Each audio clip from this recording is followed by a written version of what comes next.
ஓம் ஸ்ரீ குருப்யோ நமः. வக்ரதுண்ட மகாகாய சூரியகோடி சமப்பிரப நிர்விக்னம் குருமே தேவ சர்வகாரியேஷு சர்வதா. குரு பகவானோட பாதம் தொட்டு இந்த பதிவை ஆரம்பிக்கிறோம். மார்ஸ் மீடியா நேயர்கள் எல்லாருக்கும் ஜோதிட குருஜியின் இனிய வணக்கங்கள், வாழ்த்துக்கள். இந்த பதிவில் நம்ம என்ன பார்க்க போகிறோம் அப்படின்னா, இந்த வீடியோ பதிவில் சுக்கிர பகவானின் பெயர்ச்சி. இந்த சுக்கிர பகவான் முதல்ல பார்த்திங்கன்னா களத்திரக்காரகன் சொல்லக்கூடியது, ஆனால் அதே சமயம் சந்தோஷக்காரகன். இந்த உலகமே ஒரு சந்தோஷத்தில் இருக்குது. அதாவது பணங்காசு இருக்கிறவங்களுக்கும் கொஞ்சம் ஓரளவுக்கு சந்தோஷம், அதேமாரி பணங்காசு இல்லை அப்படின்னாலும் ஏகப்பட்ட பிரச்சனையில் இருக்கிறவங்களுக்கும் சில நேரங்களில் பார்த்திங்கன்னா சந்தோஷமாக இருக்கக்கூடிய ஒரு சூழ்நிலை. அது எப்படி அப்படின்னா இந்த சுக்கிர பகவானோட இயல்பான ஒரு சுழற்சி. அந்த வகையில் இந்த சுக்கிர பகவான்னு பார்த்திங்கன்னா இதுவரைக்கும் அவர் மகர ராசியில் இருக்கார். இப்போது 8/3/2024 முதல் 31/3/2024 வரைக்கும் 24 நாட்கள் இந்த சுக்கிர பகவான் கும்பராசியில் சஞ்சாரம் பண்ண போகிறார். இந்த கும்பராசியில் ஆல்ரெடி சனீஸ்வர பகவான் சூப்பராக உட்காந்துட்டுருக்கார், ஆட்சி வீடு. அந்த இடத்துல இந்த சுக்கிர பகவான் போய் உட்கார்றார். இது என்ன அப்படின்னா, சனீஸ்வர பகவான் உழைப்பு, சுக்கிர பகவான் சந்தோஷம். உழைப்பிற்கு ஏற்ற ஒரு சந்தோஷம் இருந்துக்கிட்டே இருக்கும்.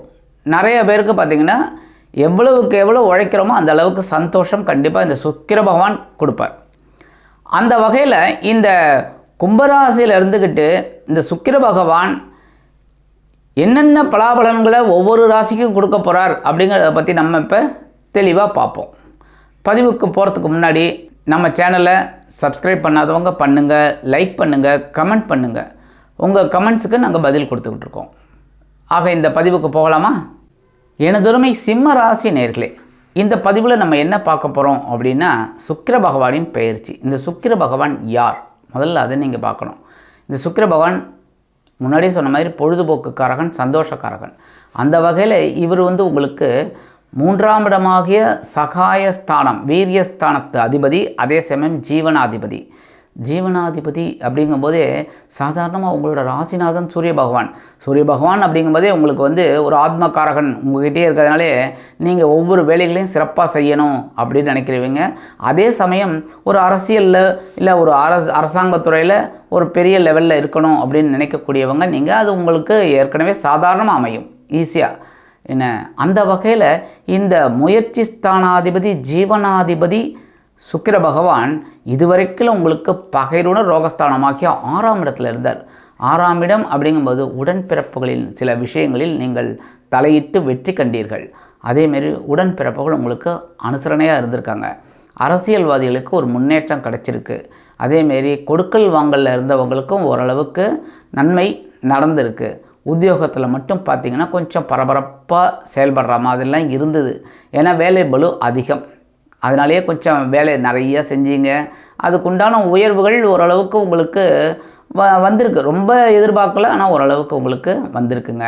தொழில் வியாபாரத்துலேயும் அப்படி தான் கடுமையான நெருக்கடிகள், ஏன் சக வியாபாரிகளே உங்களுக்கு பள்ளம் தோண்டிகிட்டு இருந்திருக்காங்க. அதெல்லாம் நீங்கள் முறியடித்து ஓரளவுக்கு அப்படியே உங்களை ஒரு ஸ்டாண்ட் பண்ணிட்டீங்க. அந்த வகையில் இந்த சுக்கிர பகவான் பகைருணர் ரோகஸ்தானத்தை விட்டு விலகி களத்திரஸ்தானமாகிய 7ஆம் இடத்துக்கு வரப்போகிறார். 7ஆம் இடம் அப்படிங்கும்போதே முக்கியமாக 2 விஷயங்களில் நீங்கள் கவனமாக இருக்கணும். என்ன அப்படின்னா, ஒன்று கணவன் மனைவி 2 பேரும் ஒருத்தருக்கொருத்தர் அண்டர்ஸ்டாண்டிங்காக இருக்கணும். அனாவசியமாக பேச்சுக்களை கொண்டு வைக்கக்கூடாது. சில நேரங்களில் சந்தோஷமான ஒரு சூழ்நிலையை நீங்கள் சந்தோஷமாக தான் எடுத்துக்கணுமே தவிர, அதில் எதையாவது ஒரு குறை கண்டுபிடிச்சி நீங்கள் ஏதாவது பேசினீங்கன்னா அது ஒரு பிரச்சனை ஆகும். அதனால் குடும்பத்தில் சந்தோஷம் இருக்கணும் அப்படின்னா நீங்கள் அனுசரித்து போகிறது தான் நல்லது. அதனால தான் சொல்கிறேன், கணவன் மனைவிக்கிடையே சின்ன சின்ன பிரச்சனைகள், ஊடல்கள், உரசல்கள் இதெல்லாம் வரலாங்கிறதுனால எல்லா விஷயத்துலையுமே நீங்கள் கவனமாக இருக்கிறது நல்லதுங்க. முக்கியமாக குடும்ப உறுப்பினர்கள்ட்ட தேவையில்லாத குதர்க்கமான விவாதம் இதெல்லாம் வேண்டாம். அதெல்லாம் அவாய்ட் பண்ணுறது நல்லது. ஏன்னா உங்களுக்கு சில நேரங்களில் முன்கோபம் அதிகரிக்கலாம். அதனால் கொஞ்சம் அனுசரித்து போகிறது ரொம்ப நல்லதுங்க. பேசுகிற வார்த்தையில் கவனமாக இருக்கணும். அதே சமயம் வாகன பயணங்கள்லேயும் கவனமாக இருக்கணுங்க. சரி, ஒன்று சொல்லிட்டீங்க, 2வது எங்கன்னு கேட்குறது கரெக்டு. 2வது என்ன அப்படின்னா, நண்பர்கள் விஷயத்தில் நீங்கள் கொஞ்சம் கவனமாக இருக்கணும். நண்பர்கள் அப்படிங்கும்போதே நண்பர்களை எந்த லெவலில் நீங்கள் மதிக்கிறீங்களோ அதே லெவலில் வச்சுக்கணும். அதை விட்டுட்டு கொஞ்சம் அவங்கக்கிட்ட தேவையில்லாத பேச்சுக்களை பேசி தேவையில்லாத குழப்பத்தெல்லாம் உண்டு பண்ணினீங்கன்னா உங்களோட ஃப்ரெண்ட்ஷிப் வேறு விதமாக போயிடும். அதனாலேயே சில பிரச்சனைகள் உங்களுக்கு வரலாம். அதனால் கவனமாக இருக்கணும். நண்பர்கள் விஷயத்தில் பேசுகிற வார்த்தையில் கவனமாக இருக்கணும். எப்போவுமே வாகன பயணங்களில் கண்டிப்பாக நீங்கள் கவனம் எடுத்துக்கிறது நல்லதுங்க. முக்கியமாக வாழ்க்கை துணை வழி உறவினர்கள்ட்ட தேவையில்லாத பேச்செல்லாம் பேசிக்க வேண்டாம். நீங்கள் அதை பண்ணீங்களா, நீங்கள் இதை பண்ணலையே அப்படின்லாம் பேசினாக்க தேவையில்லாத குழப்பங்கள்லாம் வருங்க. அந்த மாதிரி நீங்கள் எல்லாத்தையுமே அனுசரித்து போனால் ரொம்ப விசேஷம். அடுத்தபடியாக உத்தியோகத்தில் நீங்கள் எதிர்பார்க்குற அந்த உயர்வுகள்லாம் கிடைக்கிறதுக்கு வாய்ப்புகள் இருக்குங்க. ஏன்னா சிம்மராசிக்காரர்கள் சாதாரணமாகவே நல்ல வேகமாக வேலை செய்யக்கூடிய ஆட்கள், பொறுப்பை சிறப்பாக எடுத்து செய்யக்கூடிய ஆட்கள் நீங்கள். அந்த வகையில் உங்களுக்கு சில நன்மைகள் கண்டிப்பாக உத்தியோகத்தில் அமையும். அதேமாரி புதுசாக வேலை தேடுற குழந்தைகளுக்கு வேலை வாய்ப்பு அருமையாக சேரும். அதுக்குண்டான ஒரு திட்டமிடல் அவங்களுக்கு கிடைக்குங்க. தொழில் வியாபாரம் அப்படின்னு பார்த்திங்கன்னா, இந்த தொழில் வியாபாரத்தில் சில குழப்பங்கள் சில பிரச்சனைகள்லாம் இருந்தது. அதெல்லாம் கொஞ்சம் கொஞ்சமாக குறையும். எப்போ நீங்கள் கொஞ்சம் அந்த தொழில் வியாபாரத்தில் கவனம் எடுத்துக்கணும். சில நேரங்களில் கவனமின்மை இருக்கிறதுனாலே சில பிரச்சனைகள் உங்களுக்கு வந்துக்கிட்டு இருக்குங்க. இந்த கவனச்சிதறல்கள்லாம் விட்டுட்டு கவனம் எடுத்துக்கிட்டீங்க அப்படின்னா தொழில் வியாபாரம் நல்லபடியாக இருக்குங்க.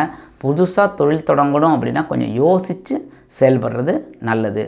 ஏன்னா என்னதான் முதலீடு போடுறோம் அப்படின்னாலும் எவ்வளவு போடுறீங்கிறது இங்கே பிரச்சனை இல்லை. அது கரெக்டாக உங்களுக்கு வேல்யூபிளாக ரிட்டர்ன் வருமா அப்படிங்கிறத பார்த்துக்கணும். அதனாலே கூடுமானவரை பண்ணி ஆகணும் அப்படின்னா நீங்கள் நல்ல அனுபவஸ்தர்களை கேட்டுக்கணும். இல்லைன்னா சக வியாபாரிகள்கிட்ட சக நண்பர்கள்கிட்ட அவங்கள்ட்டெல்லாம் கேட்டு அதுக்கப்புறம் நீங்கள் முடிவெடுக்கிறது நல்லதுங்க. முக்கியமாக எந்த ஒரு பண விஷயத்திலும் நீங்கள் கவனமாக இருக்கிறது ரொம்ப ரொம்ப உச்சிதம். அதான் நான் சொல்கிறேன், பண விஷயத்தில் ரொம்ப உஷாராக இருக்கணும். மற்றபடி நீங்கள் எடுக்கிற முயற்சிகள் உங்களுக்கு ஓரளவுக்கு சாதகமாக அமையும். தொழில் வியாபாரம் சொல்லிட்டேன், குடும்பம் சொல்லிட்டேன், ஓரளவுக்கு நீங்கள் அனுசரணையாக இருக்கணும்னு சொல்லியாச்சு. இப்போ கல்வி பயிலும் மாணவிகள் அப்படிங்கும்போது கல்வியில் ரொம்ப கேர் எடுத்து படிக்கணும். ஏன் அப்படின்னா 2ஆம் இடமாகிய தனவாக்கு குடும்பஸ்தானத்தில் கேது பகவான் உங்களுக்கு ஞானத்தை கொடுத்துட்டுருக்கார். அஷ்டம ராசியில் ராகு பகவான் இருந்துக்கிட்டு சில குழப்பங்களை கொடுத்துட்ருக்கார். அதனால் குழந்தைகள்லாம் நல்லா படிக்கணும், நல்லா கூர்ந்து பயில்றது நல்லதுங்க. ஆசிரியர்கள் என்ன சொல்லி கொடுக்குறாங்களோ அதை அப்படியே மக்கப் பண்ணுங்கள். அதை அப்படியே கொண்டு போய் எக்ஸாம் இதில் பண்ணுங்கள். உங்களுக்கு நல்ல மதிப்பெண்கள் கண்டிப்பாக கிடைக்கும். சில பேருக்கு பார்த்திங்கன்னா அந்த வீடு மனை வாகனம் இதெல்லாம் வாங்குகிற யோகம் இருக்குது. அதே சமயம் நீங்கள் எந்த ஒரு விஷயத்திலும் அனுபவஸ்தர்களை கேட்டுக்கோங்க. கேட்டுட்டு அதுக்கப்புறம் நீங்கள் முடிவெடுக்கிறது. ஏன்னா 7ஆம் இடமாகிய கலத்திரஸ்தானத்தில் சுக்கிர பகவான் இருந்தால் சில குழப்பங்களை கொடுப்பார். இது ஜோதிட விதி. அதனால் கொஞ்சம் கவனமாக இருக்கிறது ரொம்ப நல்லதுங்க. இந்த சிம்மராசிக்காரர்கள் பரிகாரமாக என்ன பண்ணணும் அப்படின்னா, நீங்கள் அருகில் உள்ள பெருமாள் கோயிலுக்கு போயிட்டு பெருமாளையும் தாயாரையும் துளசி மாலை கொண்டு சேவிச்சுட்டு வாங்கோ. புதன்கிழமை போகிறது நல்லது. இல்லைன்னா ஞாயிற்றுக்கிழமை போங்க. ஏன்னா சிம்மராசிக்காரர்களுக்கு ராசிநாதன் சூரிய பகவான் அப்படிங்கிறனால ஞாயிற்றுக்கிழமை ரொம்ப உசிதம். இந்த ஞாயிற்றுக்கிழமை கண்டிப்பாக நீங்கள் போயிட்டு இந்த துளசி மாலை கொண்டு வழிபாடு பண்ணிட்டு வாங்க. தாயார் உங்களுக்கு அனுகூலமாக இருப்பார். அதன் மூலம் உங்களது வாழ்க்கையில் இருக்கக்கூடிய சிக்கல்கள் சிரமங்கள் கண்டிப்பாக குறையும். மனதில் ஒருவித சந்தோஷம் கண்டிப்பாக சேரும். ஆக இந்த 24 நாட்களும் உங்களுக்கு ஒரு அற்புதமான நாட்களாக இந்த பரிகாரத்தின் மூலம் அமையும் என்று கூறி விடைபெறுகிறேன். நன்றி, வணக்கம். மீண்டும் ஒரு அருமையான பதிவில் நான் உங்களை மனமகிழ்ச்சியோடு சந்திக்கிறேன். வாழ்த்துக்கள். வாழ்க வளமுடன். இந்த சேனல் உங்களுக்கு பிடிச்சிருந்தா மறக்காம சப்ஸ்கிரைப் பண்ணுங்க, ஷேர் பண்ணுங்க, லைக் பண்ணுங்க, கமெண்ட் பண்ணுங்க.